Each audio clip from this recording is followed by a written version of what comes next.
Müasir tibbi yanaşmalar və multisplan qiymətləndirmə əsasında Mərkəzi Gömrük Hospitalının yüksək ixtisaslı kardioloqu Nəsimi Cabbarov tərəfindən 5 aylıq körpü üzərində həyata keçirilən cərrahi müdaxilə uğurla başa çatdırılıb. Qeyd edək ki, körpənin müayinəsi zamanı döş qəfəsi nahiyəsindəki ağciyərlərlə əlaqəli strukturlarda ciddi skoliotik dəyişikliklər aşkar edilib. Hazırda körpənin vəziyyəti həkim nəzarəti altında stabildir və postoperativ müalicə prosesi davam etdirilir. Mərkəzi Gömrük Hospitalının kardioloqu Nəsimi Cabbarov tərəfindən 5 aylıq körpü üzərində həyata keçirilən cərrahi müdaxilə uğurla başa çatdırılıb. Bizim bugünkü əməliyyat barəsində qısaca bir məlumat verim sizə.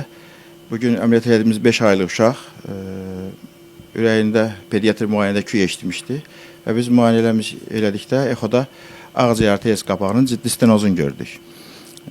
Və bu darlıqların bir qismi biz qapalı yolla, damardan girərək balonla qapağı genişləndirə bilirik.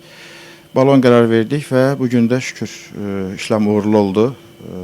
Gördüğünüz kimi ekranda qapağın darlığı çox ciddi şəkildə dar idi. Balonla genişləndirə bildik. Şükür hər şey yolundadır. Bütün körpələrə şəfalar diləyirəm. Andan gəlmə ürək qüsurlarının diaqnostikası artıq günümüzdə uşaqlar doğulandan sonra yox, ana bətnindəykən fetal ekokardiografiya dediyimiz müayinədə bəlli olur. Təqribən 20 həftələrdə, hamilərin 20-ci həftələrində biz fetal ekokardiografiya edərək andan gəlmə qüsuru varmı yoxmu aşkarlaya bilirik.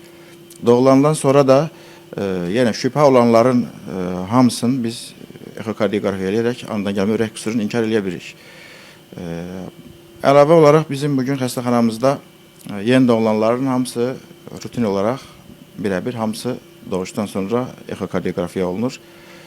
Çünki bəzi qüsurlar var ki, onlar göyərmə, təngə nəfəslik vermədən də evə gedə bilər, gözdən qaçmasın deyə biz artıq bunların hamısına eko müayinə edirik.